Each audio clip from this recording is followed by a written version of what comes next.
Bienvenue à Perspective Animée, tout le monde, ça va bien? Yes, je suis full content de vous voir aujourd'hui parce que j'ai une vidéo spéciale à vous proposer. J'ai fait des recherches sur un homme incroyable et je veux vous en parler. Donc, j'ai checké plein d'informations un peu partout, mais je veux juste vous clarifier. Ceci n'est pas un documentaire avec des sources incroyables, c'est juste moi qui vous dis des choses. Si la personne vous intéresse, allez par vous-même, essayez d'en trouver un peu plus sur cet homme, parce que, ben, dans le fond, je parlerai pas de tout, il y a plein d'informations encore que je parlerai pas, c'est juste un peu une introduction pour ceux qui ne le connaîtraient pas, parce que bien sûr que c'est une figure du passé, ok? Et ça fait longtemps qu'il est plus là. Son travail est pas contemporain nécessairement.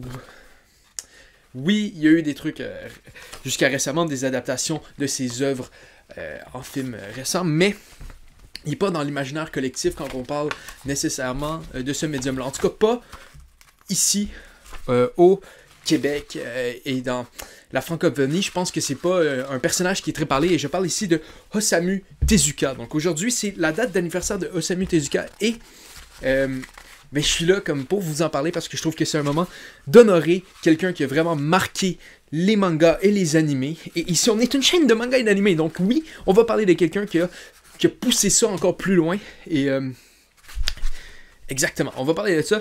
Je suis désolé, j'ai des feuilles, je sais que ça fait pas professionnel, mais je suis pas professionnel, ok? Si vous voulez que je sois plus non, je embarquerai pas là-dedans, mais c'est comme ça que je marche, j'ai pas de téléprompteur ou je sais pas qu'est-ce qu'ils ont les grands youtubeurs. J'ai ces feuilles-là parce que je veux vous parler de ces points-là et je veux pas les oublier. Donc, ça va être ça, donc dealez avec. Si c'est un problème pour vous, dislike tout de suite, puis partez d'ici, ma gang de schnappants. Donc, premièrement, pourquoi j'ai mis mon chapeau quand je le mets plus dans des vidéos récentes? Pour une seule raison, pour lever mon chapeau à Osamu Tezuka. C'est vraiment juste pour ça. Ok. Donc oui, il est né le 3 novembre, donc aujourd'hui. Et c'est pour ça que je vous en parle. Donc, ok, oui, je sais que je viens déjà de dire que sa fête était aujourd'hui et le 3 novembre en même temps. Ça devient un peu redondant. Je donne une double information. Je suis un informateur. Mais qu'est-ce que vous voulez que je vous dise? Moi, je suis le même. Je suis quelqu'un comme ça. Je vous donne plein d'informations. Je monte en haut. Ok, moi, je dis ça. Ok, c'est ça qu'on va y aller. Puis, bon, il est mort. Ça fait plusieurs années. Je vous dirais que ça fait quand même très longtemps. Ça fait assez longtemps que moi et lui n'ont jamais été sur la planète en même temps. Savez-vous ce que ça veut dire? La seule solution possible, la seule théorie que je peux avoir par rapport à ça, vu qu'on n'a jamais été sur la Terre en même temps, c'est que je suis juste sa réincarnation. Mais ça me semble c'est évident, non? Non? Vous pensez pas? Moi, je pense que c'est la chose la plus évidente de tous les temps, ok? Je suis Osamu Tezuka. C'est une note plus sérieuse. Non. J'ai décidé de faire une vidéo pour vous présenter parce que c'est une figure importante du Japon. Excusez-moi, je viens... Ok, je viens d'avoir une information que dire que c'est une figure importante, c'est un euphémisme. Ok, je vais me... je vais me changer d'avis là-dessus. Ok, prendre en note que je vous parle d'Osamu Tezuka, mais c'est un humain, ok? Je n'ai rien inventé de tout ça. Tout ce que je vais vous dire est vrai. Et je sais que c'est dur à croire, mais c'est ça, ok? Et son surnom, c'est le dieu du manga. Le dieu du manga. Et plus, sincèrement, plus j'ai lu sur lui, plus je regardais ça, je disais, ah, c'est un euphémisme. Dieu du manga, je pense qu'on devrait créer un mot juste pour référer à Osamu Tezuka. Le Tezuka du manga. À partir de maintenant, oh Dieu, c'est Tezuka. Mais pour être honnête avec vous, c'est assez incroyable ce qu'il a fait. T'sais, avant de rentrer dans les détails de la vidéo, de tout ce que j'ai préparé, je vous ai préparé des faits sur lui très intéressants, je pense, pour comprendre l'étendue de son impact. C'est exactement, c'est des choses que j'ai choisies. Il y a d'autres choses qu'il a faites aussi qui sont très impressionnantes, donc ce sera à vous de les trouver par vous-même. Je suis quand même pas votre maman. Okay? Il a dessiné plus de 170 000 pages. 170 000, ouais, c'est ça. 170 000 pages de manga. Il a dessiné avant 1990, parce qu'il est né dans les années 80, il est né en 89, il est mort en 89, je veux dire. Avant les années 90, il a dessiné à la main 170 000 pages de manga. Je sais même pas quoi dire, je sais même pas comment justifier ça. Il n'y a rien à dire, ok? Et puis tout ça, ce nombre de pages-là crée 700 volumes. Il a écrit plus de mangas que la plupart du monde en ont lu dans leur vie. C'est complètement ridicule son affaire. Il a travaillé aussi sur la production de 70 animés. Il n'y a pas eu deux vies, ok? Ce que je vous dis là, c'est la même personne. Ça veut dire qu'il a dessiné tous ces mangas-là en travaillant sur des animés. Je crois même que Osamu Tezuka, c'est la définition même de crinqué. Ok? Ce gars-là a pas de bon sens. Ça n'a pas de limite. Ok? Il y a aussi 2 séries qui ont vendu en haut de 100 millions d'exemplaires. Je sais en ce moment qu'il y en a peut-être comme 2 séries. C'est un con, lui! Mais c'est quand même exactement beaucoup parce que Osamu a fait 700 volumes, comme je vous ai dit, mais la plupart de ces volumes-là sont des séries différentes. Donc, ces séries avaient des tendances à pas être super longues. Donc, oui, tu sais, rendu là, pourquoi pas. Tu fais 700 volumes, c'est pas la même série, c'est plein de séries différentes, fait que tu as pensé à je sais pas combien d'histoires. C'est ça, Osamu Tezuka. Exactement, c'est ça que je vous dis. Puis, dans ces deux-là, qui ont vendu en haut de 100 millions, ces 2 séries qui avaient dans les environs de 25 tomes seulement. Ça, quand vous regardez la liste des plus vendus qui sont en haut de 100 millions, c'est pas tout le monde qui est le même, ok? Par exemple, Blackjack, sa série, a vendu 7 millions de copies par volume. En moyenne, c'est-à-dire que si on compare ça, mettons, à One Piece, on dit One Piece a 97 volumes, ça voudrait dire que Blackjack a vendu... Admettons qu'on compare, là, on fait une règle de 3. Okay? Si Blackjack continuait sur la lancée qu'il avait, en faisant 97 volumes, il aurait vendu 200 millions de copies de plus que One Piece. Okay? Puis sa deuxième série qui est dans les 100 millions de copies, c'est Astro, le petit robot. C'est quand même une grosse franchise. Et Astro a vendu au même taux que One Piece. Ça veut dire qu'à 97 volumes, serait aussi dans les 470. Okay? C'est fou d'avoir des mangas qui vendent autant que ça. Du 5 millions d'exemplaires par... 5 millions de ventes par... C'est n'importe quoi, ok? Exactement. Et en plus de tout ça, ok? Avec tous ces faits là sur sa carrière de mangaka, il est diplômé en médecine! Donc, bienvenue tout le monde à ma vidéo sur le docteur Tezuka. tu peux pas écrire quelqu'un de même. Sincèrement, tu feras un film exactement sur sa vie. Le monde sait pas c'est qui. Puis il ferait comme, c'est pas réaliste. Il est médecin, puis après il vend autant. Non, moi j'y crois pas. C'est des balivernes.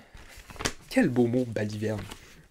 Donc, là, c'est là que si j'étais quelqu'un qui faisait du montage, ok, il y aurait comme une transition, une page... La vie de Osamu Tezuka. Donc, c'est clarifié. On change de partie de la vidéo. Là, c'était juste l'introduction. Donc, on rentre dans sa vie. Donc, il est né le 3 novembre 1928. C'est qui est une date respectable. 1928, qu'est-ce que... Ah oui! En 1928, je m'en rappelle. Tu sais, c'est l'année là où... Non, je m'en rappelle pas. J'étais pas en vie, mais vous comprenez ce que je veux dire. Ça fait un bail. Ça fait un bail. Et fait 92 ans. Ouh, le gars, il est insane en maths. Je pense que si j'allais dire si j'étais en mathématiques. Non. Il est né à Tokoyama. Aucune idée c'est quoi cette ville-là. Ben, c'est une ville au Japon, donc c'est ça. Mais pendant son enfance, le père de Samu possédait un projecteur. Et sur le projecteur, il a fait découvrir des films de Disney. Et ça, si vous avez vu un peu les dessins de Samu, c'est quand même visible. C'est visible l'impact que Disney a eu sur son art. Parce que tu regardes ça, tu fais « Ah, mais ça fait un peu, tu sais, les mains des... espèce de gentillesse dans le dessin. Je sais pas si c'est la manière de catégoriser ça. Je suis pas capable de vous expliquer des dessins, mais si vous voyez les dessins de Osamu comparé à du Disney, oui, c'est pas une copie de Disney. C'est ça que je veux clarifier. C'est qu'on voit l'inspiration de Disney que Tezuka a pris pour créer son propre truc. Et c'est bien correct de même, parce que la pendule va re-swinguer de l'autre bord plus tard. Ouh, le gars, oh, je viens de vous parler plus tard. Je viens de vous spoiler quelque chose de plus tard. Hein? On va en parler, mes petits coquins. Ok? Et puis... à 4 ans, il déménage à Takarazuka. C'est pas mal là, je pense, qu'il vit pendant longtemps. Il y a même eu, pendant un certain moment, son studio qui était là, comme un espèce de musée, de se rappeler de son appartement. Et ça a fermé, je pense, récemment. J'ai fait dans un anime news, mais ça, j'en ai parlé de ça, donc ça va être ça. Donc, on a fait une page! Pourquoi je suis violent avec une fin de page? Je suis désolé. Je trouvais que ça avait l'air de mettre... du punch. Tout ce que j'ai à dire. Donc, Takarazuka, ok, cette ville-là, c'est une ville qui a beaucoup de nature, ok. Je pense que j'ai vu un documentaire avec, puis il y avait des arbres, puis tout. Ok, c'est ça pour moi de la nature des arbres, mais vous voyez ce que je veux dire, c'était très naturel, il y a beaucoup d'insectes, etc. Dans son œuvre, on voit toujours un peu un amour de la nature, avec des insectes et des trucs, là. L'amour de la nature. J'ai pas lu tant d'œuvres de Osamu Tezuka, je veux m'y mettre parce que c'est paraît très bon, et petite perspective publicité, à ce qui paraît, Samuel Wolf sera en train de préparer une review d'une œuvre de Osamu Tezuka, et le prochain club de lecture de perspective animée, qu'on vous encourage de lire exactement le même truc que nous, va parler de Astro le petit robot. Donc, lisez le deuxième volume, et on va en parler sur le club de lecture bientôt. Donc ça va être intéressant. Si vous êtes intéressé par Osamu Tezuka, ça va être très bien ça. Oui, les insectes le fascinaient vraiment, ok, même jusqu'à l'âge adulte, il y a juste un moment, ok, dans un documentaire, il y a des jeunes qui ramassent des insectes, parce que c'est quelque chose qu'ils font au Japon, ils ont des gros filets, puis ils ramassent des insectes, puis ils les mettent dans des... Maintenant que je pense, on faisait ça ici aussi. Il me semble que j'ai déjà fait de quoi de même. Donc, je suis en train de me dire, les différences culturelles, quand dans le fond, non. Ok, mais, bref, il regarde les insectes. Okay. Pas avec cette face-là, avec une face un petit peu plus intelligente, là, mais il regardait les insectes, il était fasciné, puis il y avait vraiment une fascination pour les insectes. On a vu, il montre que quand il était jeune, il y avait des feuilles, ok, puis il avait dessiné plein d'insectes. Puis quand tu regardais, on aurait vraiment dit rapidement des photographies. C'était des dessins d'un enfant qui dessinait des insectes, puis c'était incroyable. Donc c'est pas mal juste ça que j'ai à dire, tu sais. Mais vraiment beaucoup les insectes. Ah oui, il aime beaucoup les insectes au point où son nom Osamu Tezuka, son nom d'auteur, de la manière qu'il l'écrit, c'est avec le titre le kanji d'insecte dedans. Donc son nom, ça mettons que tu l'as en japonais, tu connais, c'est insecte quelque chose. C'est quand même assez bien de savoir que Insect a réussi à populariser le manga dans le monde. Donc il a fait comme il a pollinisé le manga. Ouais, excusez-moi, je m'excite beaucoup trop pour un commentaire vraiment inapproprié. Donc, mais j'en parlerai pas plus que ça de comment ça marche cette affaire-là de nom spécial, parce que je comprends pas à 100%. Je sais qu'il y en a qui vont dire, mais t'es supposé étudier le japonais. En ce moment, j'étudie l'audio. Je comprends pas la lecture, je comprends pas, tu sais, ces espèces de... je suis pas rendu là. Je comprends pas, et je m'enfoncerai pas plus pour vous dire n'importe quoi non plus, parce que je le fais déjà assez dans cette vidéo. Ok, donc c'est à partir de 17 ans qu'il publie son premier manga, ce qui, selon moi, est vraiment jeune, vieux. Ok, et puis, ça n'a pas rapport avec la phrase que je viens de dire, je sais pas pourquoi, bref. Dans toute son œuvre, il y a une constante que lui-même dit, c'est aimer toutes les créatures et aimer tout ce qui est vivant. Donc dans le fond, ça relate avec son amour des insectes. C'est de quoi qu'il aime vraiment en parler dans tout ce qu'il dit, dans tout ce qu'il fait, parce qu'il est comme on devrait s'aimer. Et ça, je pense que ça fait du sens, Et puis j'ai une théorie pourquoi un jeune Osamu Tezuka pourrait penser ça et pourrait avoir ça vraiment comme valeur à l'intérieur de lui. Et puis je vais vous référer à une situation qui s'est passée quand Osamu n'avait que 16 ans, qui a probablement aidé à shaper la personne qu'il est, parce que je pense que oui, ça shape quelqu'un. Hiroshima. Oui. Quand il avait 16 ans. Donc j'imagine que quand tu vois ça à 16 ans, t'es comme, ouais, peut-être que la guerre c'est n'importe quoi. Peut-être qu'on devrait juste tous s'aimer au lieu de se lancer des nukes sur la tête. Ouais. Moi je pense que c'est une situation assez simple qui a probablement vraiment aidé sa manière de voir les choses. Puis en plus, parlant de ça, tu sais, moi je pensais en même temps, des grosses situations comme ça impactent souvent l'art, comme je pense qu'on va le voir par rapport à la situation qu'on vit en ce moment. Hein. Qu'est-ce qu'on vit comme situation? Je sais pas. Comprenez ce que je veux dire. Ok? Ouais. Et puis cette situation-là, je pense qu'elle va se refléter dans l'art dans les prochaines années. Peut-être pas aussi. Peut-être que je dis n'importe quoi. Ok? Et ouais, c'est pas ce que j'avais à dire sur la portion de sa vie. Il y a beaucoup de choses de plus à dire là-dessus, mais je pourrais passer ma vie à vous parler de Osamu Tezuka. Je pense même qu'il n'y a aucune limite. Je pourrais parler plus longtemps de Osamu Tezuka que Osamu Tezuka a vécu. Oui, c'est assez simple que ça. Donc là, on change de partie. Ah mon dieu, je sais pas pourquoi ça me fait rire. Je m'excuse à tout le monde, ils sont comme... Le papier! Donc, j'ai trouvé ça vraiment intéressant parce que j'ai regardé un documentaire de comment il travaillait et puis comment il faisait ses œuvres. Oh mon Dieu! My God! Il lui manque une coupe de vis dans la tête. Ok, premièrement, il travaille seul dans son appartement. Ok, il y avait un appartement seul qui faisait juste écrire des mangas dedans. Et puis, je dis pourquoi je suis seul, tu sais, parce qu'on a vu, admettons, je sais pas si vous avez lu Bakuman, mais ils ont des studios, puis là, il y a les assistants qui viennent travailler avec eux dans le studio. Oh non, non! Pas au SAMU! Non, non, non, non! La seule personne qui peut rentrer dans son appartement, c'est sa femme. Toutes les autres, c'est bas les pattes. OK? Et je vous conseille d'aller voir le documentaire où il rentre dans ça. C'est quand même très intéressant parce que là, il laisse quelqu'un juste l'observer avec une caméra pendant plus de 24 heures et voir comment ça marche. C'est très intéressant. Et il reste dans l'appartement pendant 5 jours, ok? Juste la semaine, il travaille comme un crinqué, il est comme manga. La fin de semaine, il retourne à la maison, probablement pendant qu'il est à la maison, comme manga. Tu sais, je peux pas croire. 5 jours semaine dans un appartement. 5 jours semaine dans un appartement. 5 jours semaine. Juste à faire des mangas. Il travaille aussi, à ce moment-là, du documentaire, comme 3 séries en même temps. Parce que, pourquoi pas? Okay? T'es rendu là, t'es Osamu Tezuka, t'as fait autant de mangas dans ta vie. Pourquoi pas, à 50 quelqu'un, de faire 3 séries en même temps? Quand que plusieurs mangaka de nos jours ont de la misère à en faire une, lui, il en faisait 8 millions!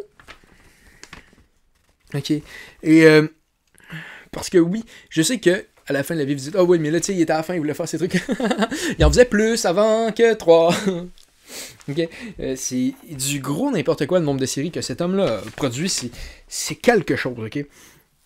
Et je pense, je sais que je l'ai déjà dit, mais je vais le répéter. La meilleure manière de dire c'est qui Osamu Tezuka, c'est un crinqué. C'est un crinqué. Ok? Ok, puis pendant cette semaine-là, il dort vraiment pas beaucoup, ok? Pendant qu'il travaille, ces 5 jours-là, il dort pas tant que ça. Ils ont dit un chiffre dans le documentaire. Je vous le répète, mais est-ce que c'est une extrapolation? Est-ce que c'est juste cette fois-là? Je le sais pas. Je n'ai pas la vérité absolue, et à ce que je parais, je n'ai pas contacté Osamu Tezuka pour dire « Hey, c'est-tu vrai? » Parce qu'il est mort, ok? Donc, il travaillait environ... Il dormait environ 3 heures sur 3 jours. Pourquoi pas? Pourquoi pas? Il disait qu'il dormait, mettons, 30 minutes, puis après, il allait dessiner 12 heures de temps. J'arrive même pas à qualifier ça, parce que je sais pas si c'est du génie, ou juste... Je peux pas croire qu'avec 3 heures de sommeil, tu finis par être vraiment productif. À un moment donné, c'est sûr là, que ce que tu fais, c'est tout... En même temps, avec tout ce qu'il a réussi à faire, ça doit marcher, puis ça doit être juste moi qui est con. Et donc, c'était pas ça, attends... Okay. Puis pendant qu'ils travaillent, ils écoutent de la musique classique. Ça, c'est quand même assez classique que le monde écoute de la musique classique pendant qu'ils font leur classique. Perspective, poésie.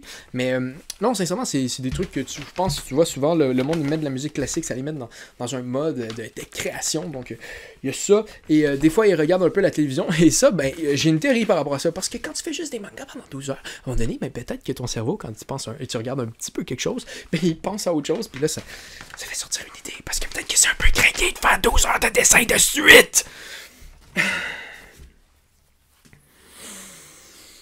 Fallait que ça sorte, parce que depuis que je regarde des trucs là-dessus, sur lui, je me dis comme, waouh, c'est vraiment impressionnant. Puis l'autre partie de moi est comme, je pense que c'est un peu trop, là.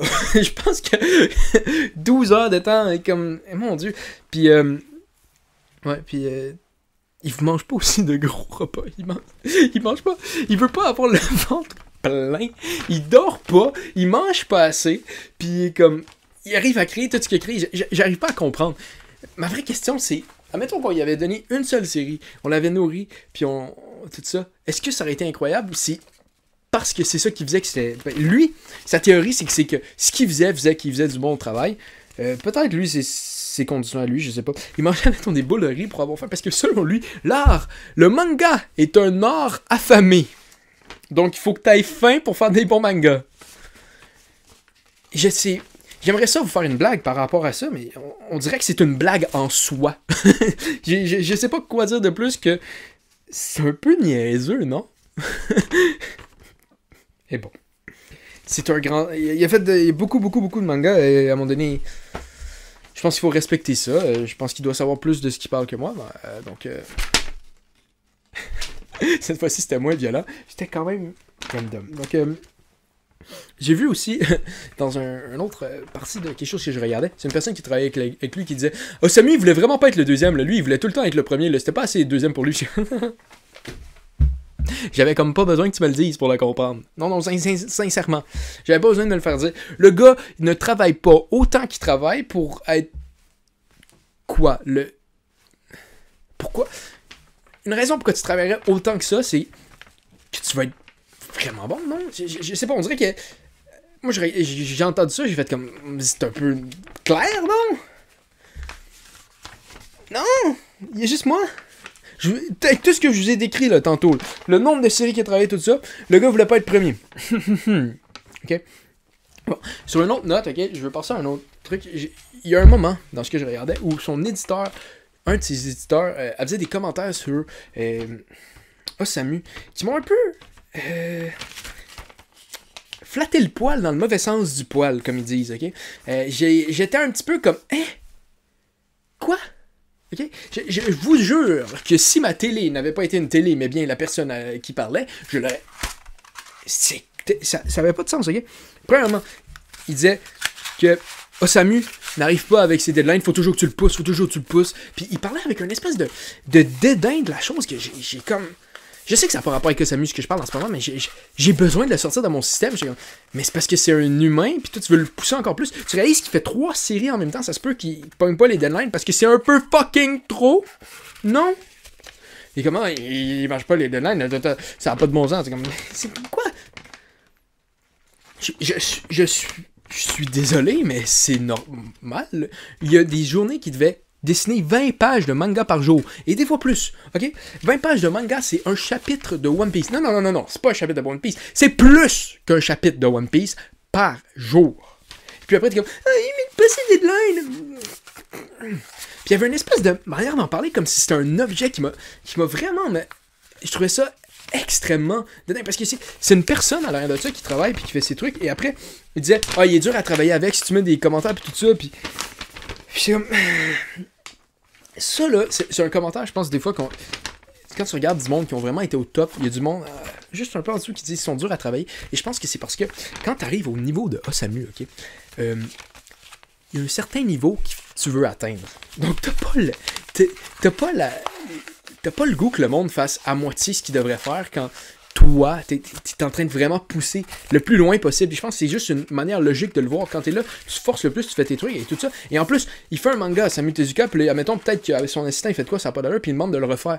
Puis c'était un peu ça que l'éditeur il disait, hey, c'est dur à travailler avec. Mais c'est parce que tu réalises-tu que c'est... Je sais, en ce moment, l'éditeur, ça fait un bail. Il est peut-être même plus avec nous. C'est une grande possibilité. Mais, juste... Je vais y adresser de quoi en français quand lui c'est un japonais probablement trop vieux pour même savoir c'est quoi YouTube.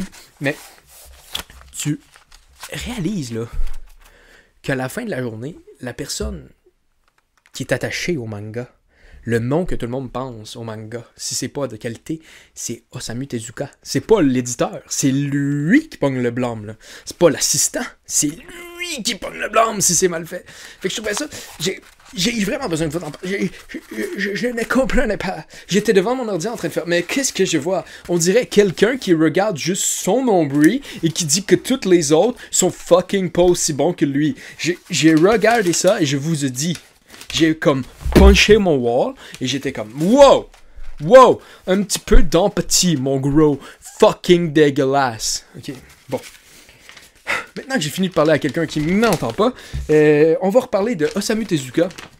On parle de sa contribution aux animés. Donc là, encore là, un gros montage de fou. Animé! Ok? Et puis, en plus de tout ce que je vous disais, oui, je sais qu'au début, j'ai dit qu'il avait travaillé sur 70 productions à l'animé. Mais, je vous avais pas dit que c'était le pionnier du animé. Avant lui, le monde faisait pas vraiment des animés au Japon. En ce moment, ça peut paraître weird de penser que le Japon n'avait pas d'animé. Mais il y en avait pas. le monde qui faisait des gros dessins animés qui étaient exportés partout, c'était les Américains. Ce n'était pas les Japonais. Et puis, il y a une raison simple, parce que ça coûte cher faire un dessin animé. Ça coûte vraiment cher, parce que dans le temps, ce qu'ils faisaient, c'est qu'il y avait, admettons, 24 dessins par seconde. C'est beaucoup de dessins, c'est beaucoup de secondes pour 30 minutes, admettons, de télévision par semaine. Mais lui, Osamu est arrivé et il a dit on n'a pas besoin d'en faire autant que ça. Ok, on peut juste, vu qu'on fait de la télé, ok, on fait de la télé 30 minutes par jour, mettons on fait Astro le petit robot, parce que c'est Astro le petit robot le premier animé au manga. Il dit, on a juste besoin d'en mettre 8, ok? Au lieu d'en mettre 24, on en met 8. Tu réduis considérablement le travail qui a besoin d'être fait, tu réduis l'argent que ça coûte, et la manière qu'il faisait, c'est fameux, ça paraît simple, ok? Je vais vous le dire, vous allez dire, ben là, c'est pas tout le temps ça qu'ils font fait, non, ok? C'est que, mettons, tu vas voir le personnage qui va être là, puis quand il parle, au lieu de comme le parler, puis il bouge, il y a juste sa face, puis ça ouvre, ça ferme, ça ouvre, ça ferme, ça ouvre, ça ferme. Puis ça, c'était révolutionnaire, pensez ici, parce qu'au lieu d'animer, de faire 24 dessins différents pour montrer quelqu'un qui parle, t'en as juste besoin de 2, 3. Ok? La même chose avec, mettons, des flammes, au lieu de faire des flammes différentes, puis dessiner plein, t'en fais 3. Tes interchanges, puis là, ça fait un feu qui bouge. Je sais en ce moment, tu regardes, tu fais, ben oui, c'est pas mal tout ça qu'ils font dans les années. Pas dans le temps. C'était légendaire. Puis, par rapport à ça, Osamu, je l'ai vu aussi dire qu'il lui, il aimait mieux les 24 photos, mais que les 8 dessins par seconde, c'est une question de. Parce qu'il faut que tu le produises aux 30 minutes, puis ben sans ça, ça fait pas de sens la télé. Puis, ouais. Je le comprends parce que. C'est sûr que ça fait vraiment clean là, quand tu vois un personnage qui bouge, mais quand tu écoutes à chaque semaine un 30 minutes, il faut que tu le produises à chaque semaine. On peut te laisser un petit peu une marge de manœuvre. Et surtout que, oui, ça fait plus le fun, je pense, quelqu'un qui bouge plus et dans l'animation puis tout, mais tant que l'histoire est bonne, ça peut aller avec un personnage de jeu. Donc,